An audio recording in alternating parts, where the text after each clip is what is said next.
네, 안녕하세요. 조선을 담당하는 대형 멘토 황대근입니다.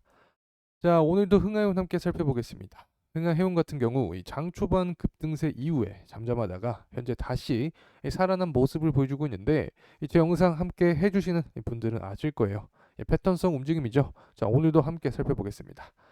자, 제가 해운주들 관련한 분석을 계속해서 진행을 하고 있는 상황인데 특히 흥하해운 관련한 이 주가의 방향성에 대해서 시청자 여러분과 많이 공유를 하고 있고 이 주가의 방향성을 지금까지 쭉 맞춰오고 있는 상황입니다. 자, 시청자 여러분들께서 이 구독과 좋아요 한 번씩만 해주시면 앞으로도 더 힘을 받아서 영상을 찍도록 더욱더 노력하는 모습 보여드리도록 하겠습니다. 자, 오늘 영상도 꼭 집중해서 시청해 주시길 바라겠습니다. 자, 먼저 예멘 후틴과 홍해 관련된 이슈부터 설명을 드릴 텐데, 먼저 예멘 후티가 홍해에서 미국 선박을 공격했다라는 이슈로 흥하해운의 주가가 다시 한번 들썩이고 있습니다. 지금까지 홍해에서 발생한 후티 반군의 공격 중에서 가장 큰 규모인데 사실 이런 짓을 벌이는 것 자체가 참 안타깝게 생각을 합니다. 홍해 리스크가 계속 유발이 된다면 장기적으로 유가의 상승을 이끌 수 있고 또 인플레이션을 야기를 할 수 있기 때문에 이 전반적인 경제 상황에 부정적으로 작용을 할 수 있죠. 하지만 이런 상황에서 해운주들은 수혜를 입을 수 있습니다.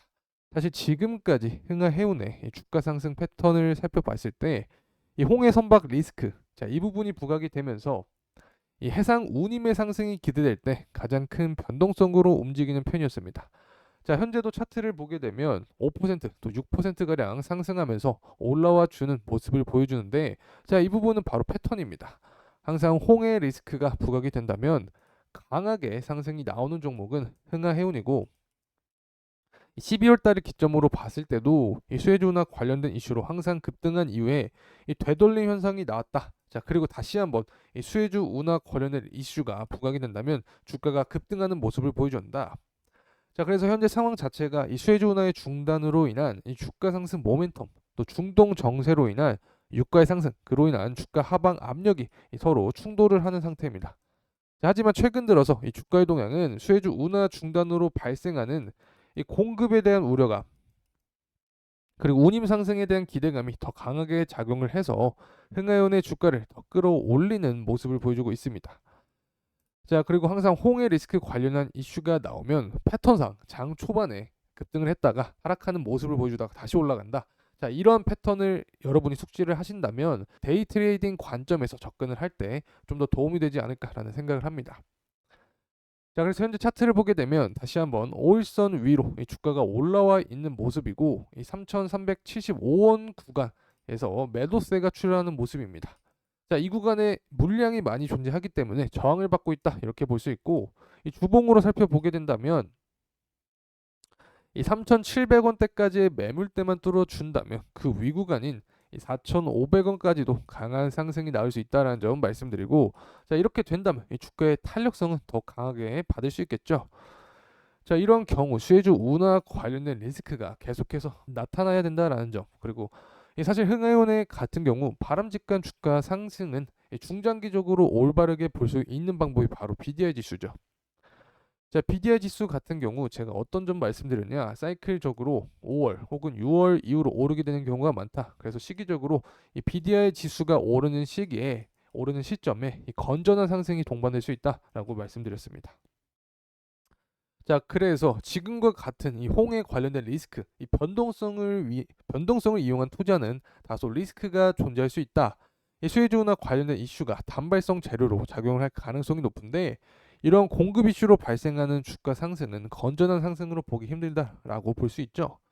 이 통상적으로 해운주들이 상승하기 위해서는 해운 운임이 상승을 해야 되고, 자, 해운 운임은 이 물동량이 동반이 되면서 상승을 해야 된다. 하지만 이번 같은 경우 물동량이 동반이 되면서 운임 상승을 기대하는 것이 아닌, 자, 우회로 인한 운임 상승을 기대하고 있기 때문에 불안정한 요소로 이 단기적 운임 변동성이 생긴다. 중장기적인 모멘텀으로 끌고 가기는 힘들 수도 있다라고 볼 수 있습니다.